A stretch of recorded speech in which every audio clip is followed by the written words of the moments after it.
안녕하십니까. 2022년 1월 2일 채용 공고 읽어주는 남자 공고남 코너를 시작하도록 하겠습니다. 자, 저는 박세영 코치입니다. 떡국은 잘들 드셨는지 모르겠습니다. 벌써 여러분들이 한 살을 또 먹였네요. 그러면서도 벌써 이틀이 지나고 있어요. 자, 오늘은 희소식이 있어서 여러분에게 라이트하게 기업을 잠깐 훑고 가도록 하겠습니다. 자, 2022년 한국토지주택공사입니다. 일단 작년에는 채용이 인턴 채용밖에 없었죠. 기업이 여러 가지 가장 큰 이슈가 있었던 기업이기 때문에 아마 해당 기업을 가려고 준비했던 분들은 작년에 2021년은 굉장히 좀 실망감을 감추지 못했던 그런 기업인데, 자, 1년이라고 하는 이 내용의 기간을 끝나고 이제 채용을 더 이상 미룰 수 없기 때문에 나온 것 같아요. 자, 채용형 인턴과 채용형 인턴 5급과 6급으로 나눠져 있습니다. 두 가지로 나뉘어져 있고, 내용을 보시면 자, 전체 225명 중에 5급 채용, 그렇죠? 여기에 사무행정직이 굉장히 많죠. 사무행정직이 굉장히 많고, 그 다음에 밑에 보게 되면 토목직군에 아무래도 토목이 크죠. 26명. 그리고 건축 직군도 굉장히 많아요. 사실 이제 건축 직군들이 20명씩 갈 수 있는 기업이 우리나라에서는 전체 많지 않죠. 공기업 중에. 그래서 아마 이 기업만을 준비하고 가려고 이제 목표했던 친구들이 많이 있지 않을까라는 생각을 합니다. 자, 6급 채용도 볼게요. 6급은 이제 고졸 채용인데 전체 25명 정도 채용을 하죠. 일단 채용형 인턴이기 때문에 일단 들어간 다음에 소정의 평가 기간을 거치고 정규직이 진행이 됩니다. 물론 중간에 잘 하셔야 되겠죠. 자, 이렇게 해서 기본적인 채용 공고가 나와 있는데, 일단 아쉽게도 이제 한 3일 정도 기다려야 되겠죠. 1월 5일부터 서류가 접수되는 걸로 알고 있는데, 일단은 서류 접수하기 전에 기본적인 채용 공고들을 보고 전년도, 그 전전년도죠, 채용에 대한 규모들을 살펴보는 시간을 그냥 가볍게 가져보려고 합니다. 자, 2020년에 채용을 했었죠. 2022년 올해 규모를 한번 봐볼게요. 자, 2020년 이렇게 보시면 8월 달에 나왔었는데, 8월 달에 나왔었죠. 300명을 뽑았어요. 그러니까 올해 225명보다는 좀 더 많이 뽑았던 것 같아요. 자, 여기에 보면 실제로 뭐 고졸 채용까지 합치면 한 250명 정도 되긴 하지만 그때도 더 많았습니다. 자, 이 기업의 채용 공고를 한번 보면서 과거엔 어떻게 진행됐는지를 한번 보도록 할게요. 자, 이때가 2020년 채용에 했던 기간들입니다. 300명을 뽑았었죠. 300명 뽑았고 8월 달에, 그 다음에 5급 6급 채용형으로 뽑았던 건 똑같아요. 그러니까 한 1년 반쯤 전에, 1년 3개월? 아니야, 8, 9, 10, 11, 12니까 1년 5개월, 그 1년 반쯤 되네요. 이때 진행했던 채용 공고를 보시면 아마 이제 올해 채용하는 기업 그 공고와 거의 비슷할 겁니다. 뭐 서류 전형 30배수, 자기소개서 평가 100%. 일단은 지금 이제 6급에서는 100%를 하고 있지만 그때 지금은 여기는 그때 당시 이제 100% 진행했고, 올해는 약간 다르죠. 과거의 채용이니까 먼저 볼게요. 이 전형 관련된 부분도 다 똑같게 나왔던 것 같고요.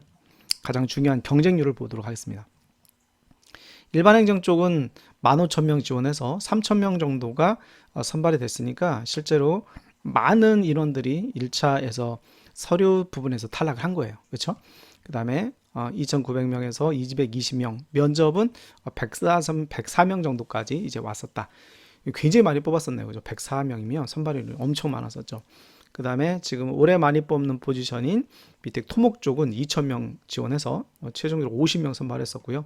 도시계획, 조경, 환경, 교통, 건축 쪽도 굉장히 많이 뽑았었죠. 36명. 기계나 전기 쪽도 20명, 그리고 18명 정도 채용이 진행됐습니다. 이렇게 해서 2020년도의 채용 공고를 보시면 전반적으로 이제 얼마 정도의 규모의 직원들이 채용됐었는지를 보면 아마 올해도 비슷하게 채용이 되지 않을까라는 생각합니다. 아마 이렇게 우리가 보고 있는 전체적인 경쟁률과 2022년의 경쟁률도 비슷하지 않을까라는 생각이 들어요. 자, 이렇게 해서 현재의 2020년의 채용 공고를 한번 살짝 살펴봤습니다. 자, 올해 인원을 보자면 올해는 지금 쭉 한번 올려보도록 하겠습니다. 올해는 방금 전에 봤던 내용인데 여기에 250명이죠. 총. 그러니까 고졸하고 대졸 포함해갖고 225명, 25명. 그래서 2022년도 아마 원래는 한 8월 달쯤에 채용을 했어야 되는데 이제 작년에 채용을 못했으니까 이제 땡겨가지고 이제 진행을 하는 것 같아요. 좀 앞당긴 거죠. 전체적인 전형 관련된 부분들은 앞으로 밑에 보시면 행정부터 해갖고 올해 뽑는 포지션이 2020년과 비교해보면 비슷하지 않을까라는 생각을 했고, 방금 전에 봤던 내용들이 그런 내용들입니다. 뭐 세부적인 내용들을 좀 다시 한번 봐볼까요? 세부적인 내용들도 채용 공고들을 좀 보시면 채용 공고에 있어서 일단은 이렇게 한번 보도록 하겠습니다. 자, 실제로 이제 공고문에 들어가서 보시면 이렇게 채용 관련된 내용들이 나와 있죠. 나와 있고 6급, 5급이 나와 있어. 눌러 보시면 전체적으로 주택금융공사의 채용 공고가 나와 있고, 여기에서 방금 전에 봤던 내용들이 있습니다. 자기소개서가 접수가 되게 되면 그때 이제 접수 기간이 되면 직무기술서를 상세하게 뭐 제가 한번 훑으면서 직무기술서, 직무설명서를 토대로 서류 기반에 쓸 수 있는 내용이 있는지를 한번 검토를 한번 해볼 예정입니다. 방금 전에 봤던 내용과 이제 별반 다르진 않는데, 여러분들이 이 AI 면접과 MMPI, 다면평가 MMPI가 이제 한 500만 원 정도의 질문들이 있을 겁니다. 이 질문들이 굉장히 많아서 이제 굉장히 빠른 시간 내에 답변을 할 거고, 뭐 채용 공고 보시면 실제로 이제 이거는 면접 때 면접관들에게 참고 자료로 제공이 된다는 부분들이 나와 있는데, MMPI를 처음 보시는 분들은 검색을 해보시면 이렇게 MMPI가 나와 있습니다. MMPI는 이렇게 다면적 인성검사로 550문항이 구성되어 있다. 되어 있고요. 이렇게 MMPI가 뭔지 심리학 쪽에서는 굉장히 많이 쓰고 있는 기법이기 때문에 아마 MMPI를 들어보신 분도 계시겠지만 모르시는 분들은 어떤 건지 한 번 정도는 검토를 하고 가면 좋을 것 같습니다. 자, 그리고 뭐 자기소개서는 이제 공고가 아직 시작되지 않았기 때문에 그때 봐야 되겠지만 일단 굉장히 중요합니다. 자기소개서가 90점이고 그 다음에 여기에 어학 점수가 10점인데 토익은 이제 700점을 기준으로 10점을 부여하고 미만은 쓰지도 못한다. 0점이니까 사실 뭐 써도 되겠지만 0점 처리된다는 얘기예요. 그러니까 서류 부분에서 만점을 맞아야 되겠죠. 이런 내용들이고, 직무능력 검사들이 쭉쭉 이제 전형들이 나와 있다. 다면평가 나와 있으니까 이런 걸 보시고, 차후에 면접은 이렇게 직무 면접으로 되어 있는데 이 내용적인 부분들에 이제 상세하게 나와 있는 것들이 요거 이제 실제로 이 내용입니다. 이 내용을 보시면 상반기 이제 어디 방금 전에 봤던 내용과 중복되는데 아주 상세하게 이렇게 나와 있죠. 그래서 이렇게 MMPI의 AI 면접이고, 여기 상세 보기 뭐 토익 700점 기준으로 10점 부여, 700점 미만은 빵점이다 이렇게 나와 있습니다. 자, 그런 다음에 블라인드 위반, 자기소개서 불성실, 회사명 오기재, 이거 불이익 당합니다. 제가 아는 친구도 학생인데 이 오기재 때문에 서류 탈락한 친구가 있었어요, 작년에. 그래서 꼭 여러분들 이 블라인드에 민감한 기업들이 있다는 점을 꼭 여러분들이 이해를 하고 잘 챙겨서 작성을 해주시기 바랍니다. 지금 배점 기준에 관련된 부분들 쭉 나와 있고요. NCS 직업기초 능력 부분들이 나와 있다. 그다음에 다른 기업과 비슷하죠. MMPI 방금 전에 봤던 내용들, 태도, 직업윤리, 인성이에요. 사실 인성적인 부분이 굉장히 많다. 면접 부분들은 차후에 다시 진행되게 되면 뭐 다시 한번 훑고 가도록 하겠습니다. 특별한 부분들은 없어요. 그 다음에 뭐 이렇게 여러분들이 이전 인재냐 비수도권 인재냐에 대한 비중들을 가지고 지금 확대하고 있기 때문에 이런 것들이 뭐 포함되면 여러분들이 좀 더 유리하게 면접이나 채용에 유리한 고지에 갈 수는 있겠죠. 전체적인 일정 관련된 내용들이고, 이거 크게 여기서 볼 내용들은 없으니까 이건 넘어가도록 할게요. 그러면서 여기서 우리가 한번 봐야 되는 게 이제 전체적으로 공채 부분에 있어서의 Q&A, FAQ에 나와 있는데 다시 한번 전체 정리라는 개념으로 훑고 가시면 될 것 같습니다. 이 영상은 이제 자소서 쓰기 전에 이 기업의 전반적인 채용에 대한 규모나 프로세스를 보기 때문에 참고 영상으로 살짝만 보고 가시면 좋을 것 같아요.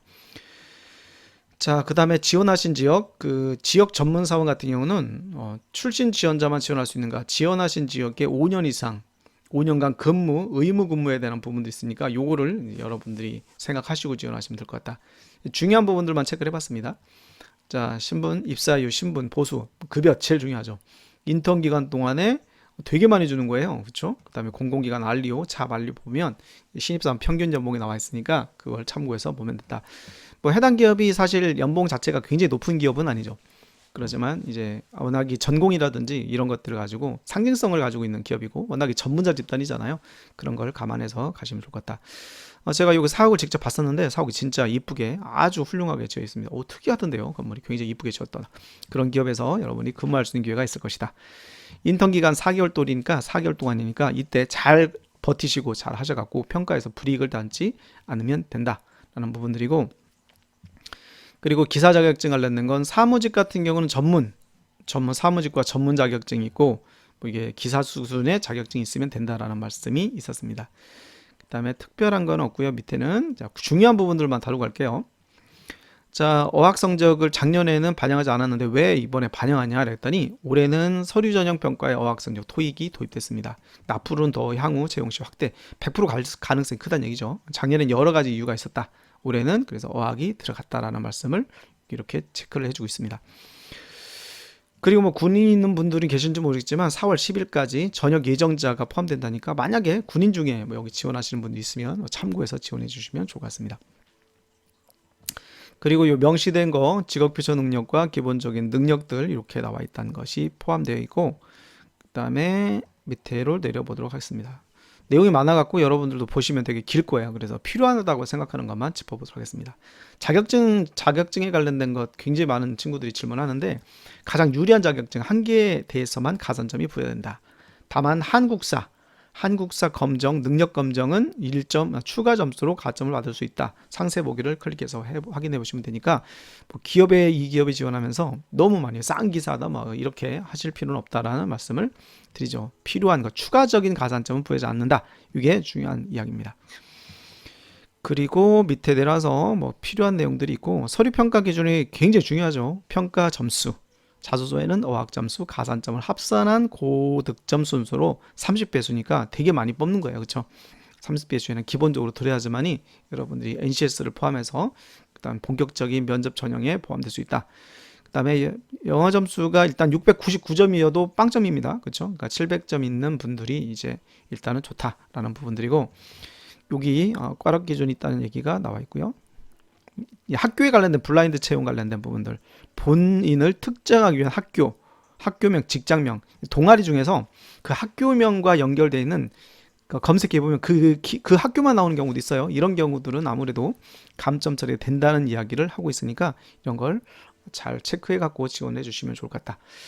그 다음 여기도 마찬가지죠. 특정 정보를 드러나기 위해서 하지 말아라. 그 얘기가 이 내용이에요. 학교에 대한 동아리 명이 있지만 그 동아리가 여러분의 특정 학교를 지정 뭔가 연상케 할 수 있는 우리가 유추할 수 있는 그런 것들은 쓰지 말라는 그런 얘기가 되어 있습니다.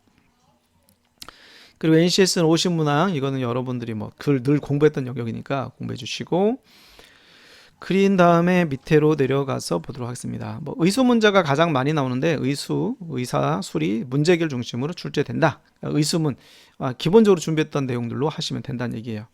그리고 뭐 시험법이 내에서 영역을 다뤄 출제된다. 이렇게 나와 있고요. 밑에 내려오면 거의 다 이제 왔습니다. 중요한 부분들만 빨리 훑고 갈게요.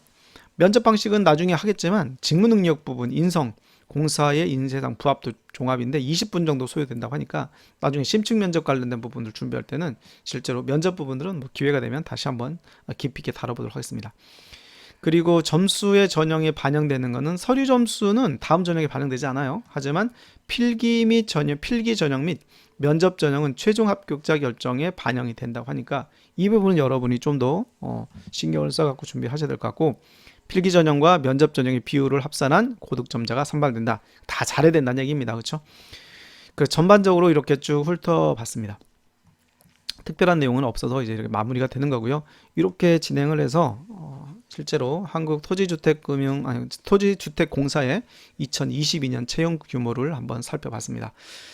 자, 일단은 뭐 서류 접수 기간까지 며칠 남아 있는데 과거에 뭐 서류에 대한 부분들이 어떻게 출제됐는지 살펴보시고 그다음에 기업 분석해 보시고 그다음에 채용 공고에 대한 내용들을 살펴보면서 어떻게 준비를 할지 오랜만에 나온 기업이기 때문에 또 그렇죠. 여러분들이 정말 이 기업에 올인하실 분들은 이렇게 잘 준비를 해 주셨으면 좋겠습니다. 자, 이렇게 해서 오늘 영상을 마무리하도록 하겠고 자기소개서가 나와서 뭐 제가 가급적 최대한 한번 자기소개서 나오면 영상을 한번 올려보도록 하겠습니다. 자, 여러분 오늘 고생하시고요. 합격을 기원하겠습니다.